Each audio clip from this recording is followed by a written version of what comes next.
बिहार के रहने वाले ऋषभ कुमार ने अपनी ग्रेजुएशन की पढ़ाई खत्म करने के बाद एमसीए के एंट्रेंस एग्जाम के लिए फॉर्म भरा था। एग्जाम के जब डेट्स निकले तब पता चला कि इनका एग्जाम सेंटर दिल्ली में पड़ा है। पर यहाँ दिक्कत ये थी कि ऋषभ ने आज से पहले कभी भी दिल्ली में कदम नहीं रखा था। जब इसने अपने पिताजी को साथ चलने के लिए बोला तब पिताजी ने साफ साफ मना कर दिया, ये बोलते हुए कि बेटा मुझे उस टाइम पर कुछ जरूरी काम है, मैं नहीं आ सकता तेरे साथ। अब एक दो दूर के रिलेटिव दिल्ली में रहते तो थे, पर काफी दिनों से ऋषभ के फैमिली की उनसे कोई बातचीत नहीं हुई थी, तो ये ऑप्शन भी खत्म हो जाता है। पर फिर इसने कहीं से पता लगाया कि इसका एक स्कूल फ्रेंड दिल्ली में ही रहता है। पर जो ये फ्रेंड था ना, इससे भी काफी दिनों से ऋषभ की कोई बातचीत नहीं हुई थी। पर ऋषभ को यहाँ पर थोड़ी सी उम्मीद जगी कि यार हम स्कूल फ्रेंड्स रह चुके हैं, वो मेरी मदद जरूर करेगा। अब इसी उम्मीद में ये भाई साहब दिल्ली जाने की तैयारी शुरू कर देते हैं। पर ऋषभ को बिल्कुल भी अंदाजा नहीं था कि दिल्ली की ये पहली यात्रा उसके लिए जिंदगी भर का एक ट्रॉमा बनने वाली है। पर फिलहाल आप वीडियो में ऋषभ द्वारा भेजे गए ईमेल का स्क्रीनशॉट देख सकते हैं। अब ये घटना है 2002 की। उस समय ऋषभ की उम्र 21 साल थी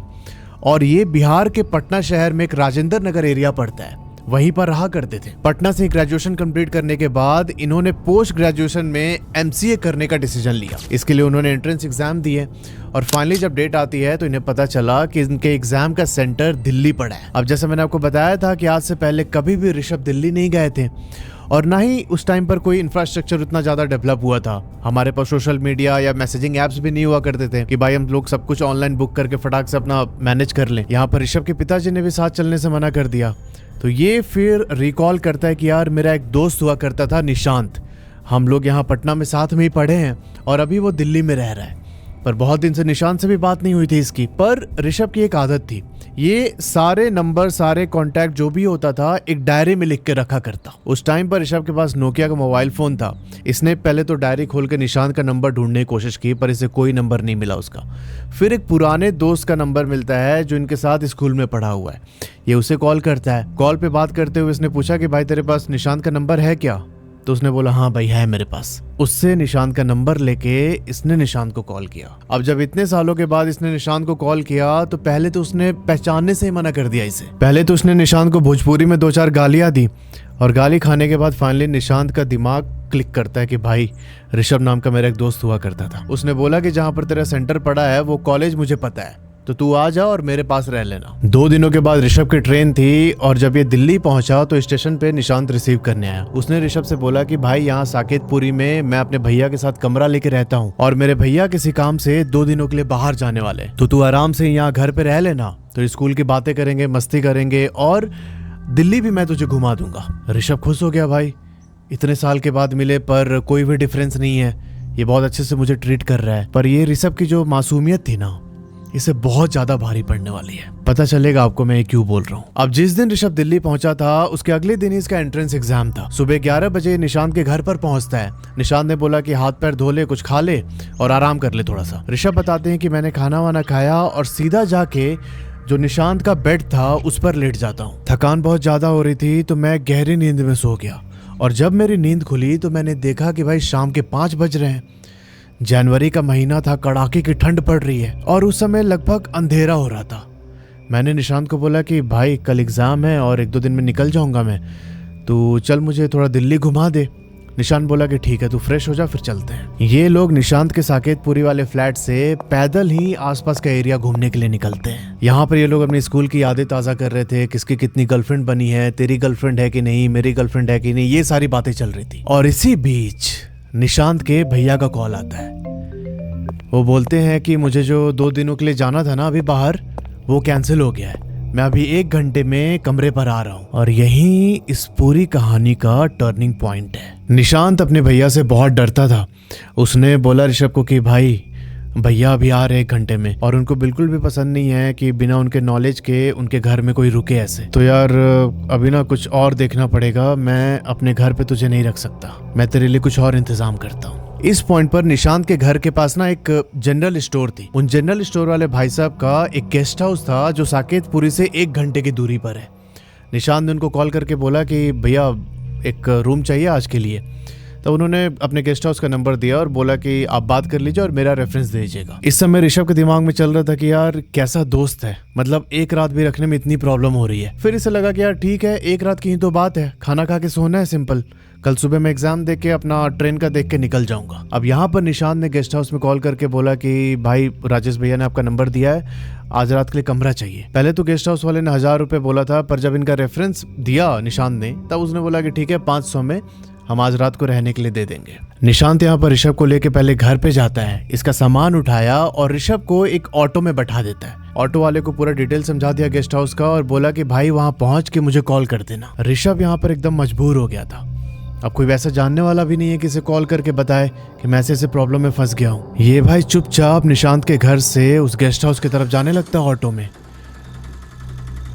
शाम के 6:30 बज चुके थे और ऋषभ बताते हैं कि भाई वो जो रास्ता था ना गेस्ट हाउस तक पहुंचने का, वो बीच बीच में जंगल आ रहा था, बड़े बड़े नाले थे और वो गेस्ट हाउस बिल्कुल दिल्ली के आउटस्कर्ट्स में था कहीं पे। अब 1 घंटे तक उन्हीं रास्तों पर चलते हुए फाइनली ऋषभ उस गेस्ट हाउस के पास पहुंचता है। ऑटो वाले इसे ड्रॉप करके वापस मुड़ता है और ऋषभ वहां से सीधा पहुंचता है गेस्ट हाउस के अंदर। जैसे ही ऋषभ उस गेस्ट हाउस के अंदर गया रिसेप्शन पे, इसे ना हल्का सा कुछ ऑफ लगा। इसने एक नजर मारी गेस्ट हाउस के ऊपर नीचे हर तरफ, फिर रिसेप्शन पे पूछता है कि भैया कौन सा कमरा है मेरा। और रिसेप्शन वाला इसे देखता है और बोलता है कि आप चलिए मेरे साथ फर्स्ट फ्लोर पे। मैंने पास्ट कुछ वीडियोस में आपको बताया है कि कुछ लोग होते हैं जो ना ऐसे एनर्जीज को फील कर पाते हैं, वो काफी सेंसिटिव होते हैं एनर्जीज को लेके।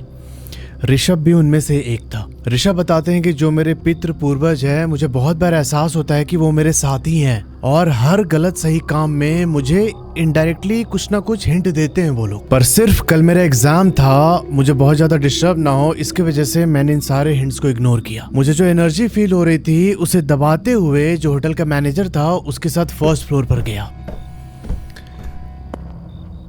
मैंने फर्स्ट फ्लोर पर पहुंचने के साथ ही मैनेजर से पूछा कि भैया और कोई नहीं है क्या होटल में। तब मैनेजर बोलता है कि सर यहाँ पर तो कम ही लोग आते हैं, अभी कोई भी नहीं आपके अलावा। ऐसा बोलते हुए उस होटल के मैनेजर ने कमरे का दरवाजा खोला और अंदर चला गया।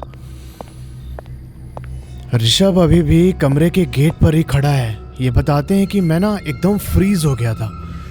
मुझे ऐसा लग रहा था कि मेरे पितरों ने बांध दिया है मुझे कि आगे नहीं जाना इसके। मैं चुपचाप वहां खड़ा होके कमरे की ओर देख रहा था। इतनी देर में जो होटल का मैनेजर था उसकी आवाज आती है कि सर अंदर आ जाइए। उसकी आवाज सुन के मेरा ध्यान टूटा और मैंने कमरे के अंदर अपने कदम रखे।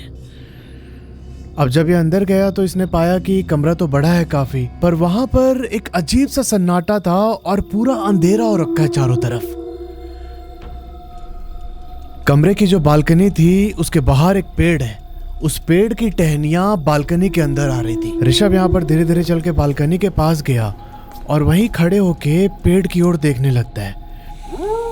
थोड़ी देर के बाद इसने पूछा मैनेजर से कि भैया इतना ज्यादा अंधेरा क्यों है कमरे में। तब मैनेजर ने कुछ बोला नहीं, चुपचाप जो कमरे के अंदर कवर्ड था उसे खोल के उसके अंदर से एक बल्ब निकालता है और बल्ब निकाल के इसने होल्डर में लगा दिया।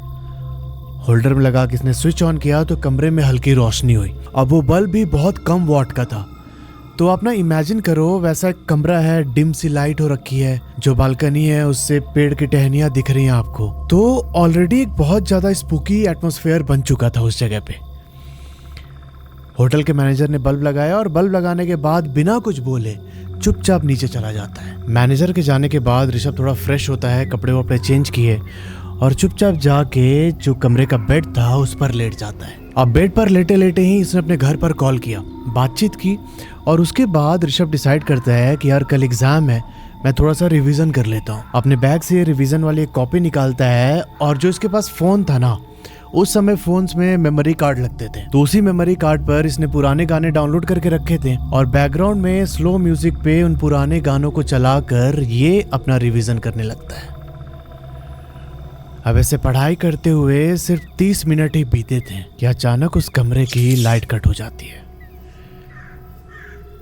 ऋषभ बताते हैं कि इतना ज्यादा अंधेरा हो रखा था कि मैं अपने ही शरीर का हिस्सा नहीं देख पा रहा हूँ। इसने अपने रिवीजन वाली कॉपी बंद करके साइड में रखी और फोन में जो गाना चल रहा था उसे भी ऑफ कर दिया, क्योंकि ना अभी भाई को कुछ सुनाई दिया था और ये उसे कंफर्म करना चाहता था कि अभी जो आवाज उसने सुनी है कहीं वो उसके गाने से तो नहीं आ रही है। पर जब इसने गाना बंद करके ध्यान से आवाज सुनने की कोशिश की तो भाई इसने पाया कि जो बेड है ऋषभ का, उसी बेड के नीचे से कंगन के खनकने की आवाज आ रही थी।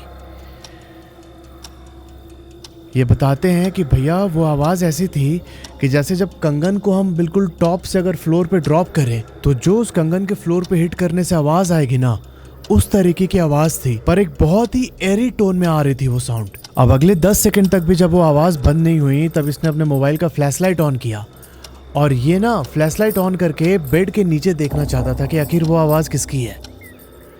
और भाई साहब जैसे ही इसने फ्लैश लाइट ऑन करके हल्का कोने की तरफ फोकस किया, भाई इसे एहसास हो गया कि इसके अलावा उस कमरे में कोई और भी था। अब वो जो भी था ऋषभ को दिखाई तो नहीं दिया, पर ये साफ साफ फील कर पा रहा था कि कोई तो है उस कमरे में। यह एहसास होते ही ऋषभ के अंदर एकदम ठंडी सिहरन दौड़ने लगती है। अब इससे पहले कि ऋषभ कुछ भी मूवमेंट करता, जो उस कमरे का वॉशरूम था, उस वॉशरूम का एग्जॉस्ट फैन ऑन हो जाता है। पर भाई साहब अभी तो लाइट कटी हुई है, बिना लाइट के वो एग्जॉस्ट फैन कैसे ऑन हो गया? ये ख्याल आते ही ऋषभ एकदम डर से शिवर करने लगता है और उस एग्जॉस्ट फैन के चलने के 7-8 सेकंड के बाद ही बाथरूम का फ्लश भी ऑन हो जाता है। फ्लश के गड़गड़ाने की आवाज़ सुनाई देती है ऋषभ को और इस समय तक इसे एकदम कंफर्म हो गया था कि भाई बाथरूम में कोई तो है। ऋषभ बताते हैं कि भैया मेरी इतनी हालत खराब हो चुकी थी कि ऐसा लग रहा था कि मेरी जान निकल जाएगी अभी। अब इसने मोबाइल फोन को साइड में रख के दोनों हाथों से अपने आंख बंद कर लिए, पर जैसे इसने आंख बंद किया, जो कमरे के अंदर कबर्ड रखा था, उस कबर्ड के अंदर से किसी के हंसने की आवाज सुनाई देने लगी इसे। वो हंसने की आवाज ऋषभ को एकदम बेचैन कर रही थी अंदर से। इसने एक हाथ से अपना आंख ऐसे बंद किया और मोबाइल उठा के उसके फ्लैशलाइट को ना कबर्ड की तरफ पॉइंट करता है और भाई इसने पाया कि उस कबर्ड के पास एक लड़की की बॉडी लटक रही थी। वो बॉडी एकदम जली हुई है और चेहरा भी क्लियर दिख नहीं रहा है, पर वो हवा में लटक रही थी। अब उस फिगर को देखते ही भाई ऋषभ का दम घुटने लगता है। इसे इतनी भी हिम्मत नहीं हो रही थी कि ये चिल्ला पाए और तभी इस पॉइंट पर ऋषभ को एहसास होता है कि इनके जो पित्र हैं वो इसे ऐसे हिंट दे रहे हैं कि हनुमान चालीसा बजा अभी। भाई साहब ये फोन में हनुमान चालीसा ढूंढने लगता है और इससे पहले कि वो हनुमान चालीसा बजाता, वो प्रेत आत्मा ऋषभ की तरफ आने लगी और फाइनली वो जो प्रेत आत्मा थी इससे 1 फीट की दूरी पर आके ऐसे रुक जाती है। ऋषभ बोलता है कि भैया उस समय तो ऐसा लग रहा था कि मेरा कलेजा मुंह से बाहर आ जाएगा। 5-6 सेकंड तक वो मेरे सामने खड़ी रही और फिर चिल्लाते हुए मुझसे दूर भागने लगी और जब वो मुझसे दूर भागी तब मुझे एहसास हुआ कि मेरे गले में हनुमान जी की लॉकेट है, जिसे देखकर वो मेरे ऊपर हावी नहीं हो सकती थी। अब जब वो एंटिटी से थोड़ी सी दूर हुई तब ऋषभ ने हनुमान चालीसा बजा दिया। पर ऋषभ बताते हैं कि भैया जैसे ही हनुमान चालीसा स्टार्ट हुआ उसके चिल्लाने की आवाज और ज्यादा डरावनी होती जा रही थी। वो कभी छत पे जाके चिपक जाती, कभी कबर्ड पे ऐसे टकराती, पर वो ना मेरे पास नहीं आ रही थी। इतनी देर में वो एक बार बालकनी में भी गई, उस पेड़ पे बैठ के चिल्लाने लगी। मैंने 1 घंटे तक हनुमान चालीसा को बार बार प्ले किया, पर फिर मेरी नजर मोबाइल की बैटरी पर गई जो एकदम खत्म ही होने वाली थी। अगर मैंने हनुमान चालीसा बंद कर दिया तो ये एंटिटी मुझे रात भर हॉन्ट करेगी। मैंने लॉकेट पहना हुआ था, अटैक तो नहीं करेगी मुझ पे, पर मुझे रात भर डराएगी। ऋषभ यहाँ पर हाथ जोड़ के एकदम हनुमान जी से प्रार्थना करने लगता है कि भगवान प्लीज बचाइए मेरे को। अपने पितरों से भी ये बहुत प्रार्थना करता है और फिर 10 मिनट के बाद ही कुछ बहुत ही चमत्कारिक घटना घटती है। ऋषभ को सुनाई देता है कि कमरे के बाहर 2 लोग बातचीत कर रहे हैं। ये भाग के जाता है और गेट खोल देता है कमरे का। कमरे का गेट खोलते ही ये देखता है कि एक 6 फुट का गोरा चिट्टा एकदम पहलवान जैसे बॉडी स्ट्रक्चर का आदमी जो होटल का मैनेजर था नीचे, उसके साथ आया हुआ है फ्लोर पे। अभी उस आदमी की ओर देख के ऋषभ को एक बहुत ही डिवाइन फीलिंग आती है। अब जैसे ही आई कांटेक्ट हुआ, ये बताते हैं कि उस आदमी ने बहुत प्यार से ऋषभ की तरफ देखा। अब इस दौरान ऋषभ की नजर उसके हाथ पर जाती है। ऋषभ बताते हैं कि उसके हाथ पर राम राम लिखा हुआ था। जब होटल का स्टाफ वहाँ से चला गया तब ऋषभ ने सारी बात उस आदमी को बताई। इससे पहले कि वो अपनी बात कंप्लीट करता, वो आदमी बोलता है ऋषभ से कि बच्चे, मुझे सब कुछ पता है, तुम एक काम करो, मेरे कमरे में आके सो जाओ। ऋषभ अपना कमरा लॉक करके उन आदमी के कमरे में चला जाता है। ये बहुत बार उनसे पूछता है कि आप कौन हैं, क्या नाम है, कहाँ से आए हैं, क्या काम करते हैं, पर ऋषभ बताते हैं कि उस आदमी ने कुछ भी रिप्लाई नहीं किया। बस मुस्कुराता रहा इसकी तरफ देख के। अब ये सब होते होते रात के 2-2:30 बज जाते हैं। ऋषभ की भी आंख लग जाती है। अब अगली सुबह जब ऋषभ की आंख खुली तब 6 बज रहे थे। ये देखता है कि भाई कमरे में कोई भी नहीं है। ये तुरंत निकल के अपने कमरे में जाता है, सामान उठाता है और सीधा पहुंचता है रिसेप्शन पे। इसने मैनेजर से पूछा कि वो भाई कौन है जो रात को मेरे कमरे के बाजू में रुके हुए थे। तब वो मैनेजर बताता है कि भैया उनका नाम पवन है और उन्होंने सिर्फ 2 घंटे के लिए ही कमरा बुक किया था, उसके बाद वो यहाँ से चले गए थे। ऋषभ ने भी ज्यादा ध्यान नहीं दिया। ये चुपचाप होटल से बाहर निकल के अपने दोस्त को कॉल करता है, पर भाई इसके दोस्त ने फोन नहीं उठाया। इस समय तक सुबह के 7 बज चुके थे और ये होटल से निकल के रोड की तरफ जाने लगता है, जहां से ऑटो पकड़ के इसे अपने एग्जाम सेंटर पहुंचना था। पर उससे पहले ही रोड के एंड पर एक चाय की दुकान थी। ऋषभ सोचता है कि पहले जाके मैं चाय बिस्किट खा लेता हूँ और फिर मैं एग्जाम देने के लिए जाऊंगा। ये वहाँ बैठता है चाय पीने के लिए और वहाँ पर ना एक बूढ़े दादा थे जो चाय बना रहे थे। ऋषभ ने बातों बातों में बताई दादा को सारी बात कि कल रात ऐसा ऐसा हुआ था उस गेस्ट हाउस में मेरे साथ। तब उस दादा ने एक बहुत ही डरावनी चीज रिवील की। उन्होंने बोला कि बेटा जो ये गेस्ट हाउस है ना, यहाँ पर जिसे इसके बारे में पता है वो तो कभी रुकेगा ही नहीं। तब ऋषभ पूछता है कि ऐसा क्या हुआ था दादा। इन्होंने बताया कि बेटा ये गेस्ट हाउस पहले घर हुआ करता था और उस घर में एक फैमिली रहती थी। फैमिली में एक लड़का, उसकी वाइफ और लड़के के माता पिता रहते थे। पर जो यहाँ लड़के की बीवी थी उसे उसके सास ससुर बहुत टॉर्चर करते थे दहेज के लिए। बहुत लालची किस्म के आदमी थे। जो लड़का था उसका भी बाहर कहीं और चक्कर चलने लगा। एक बार उस लड़के ने जो दूसरी औरत थी बाहर जिसके साथ चक्कर चल रहा था उसे लेके घर पर आता है। जब घर पर आया तो जो उसकी बीवी थी उसने बहुत हंगामा किया भाई कि मेरे रहते कैसे तो लेके आ सकता है किसी और को। इस टाइम पर उस लड़के की बीवी प्रेग्नेंट भी थी। इसने जैसे तैसे हंगामा करके जो दूसरी वाली औरत थी उसे घर से बाहर निकाल दिया। अब इस घटना के 3-4 दिन के बाद जब थोड़े से हालात नॉर्मल हुए तब एक शाम जब वो घर के किचन में खाना बना रही थी तो इसका पति बड़े प्यार से इसे लेके ऊपर कमरे में जाता है। कमरे में ले जाकर उसने इसका मुंह बांधा और तीनों लोगों ने मिलके, सास ससुर और लड़का, इस औरत को जला दिया था।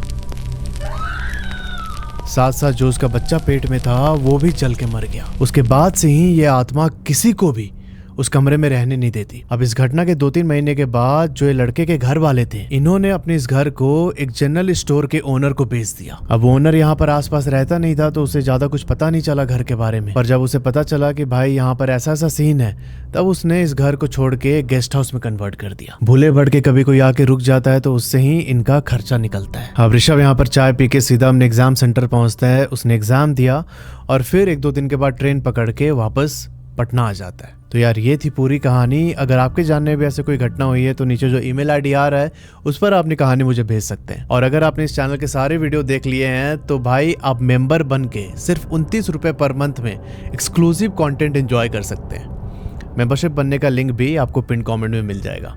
मिलते जल्द आपसे अगले वीडियो में, तब तक के लिए अपना ध्यान रखो और हर हर महादेव।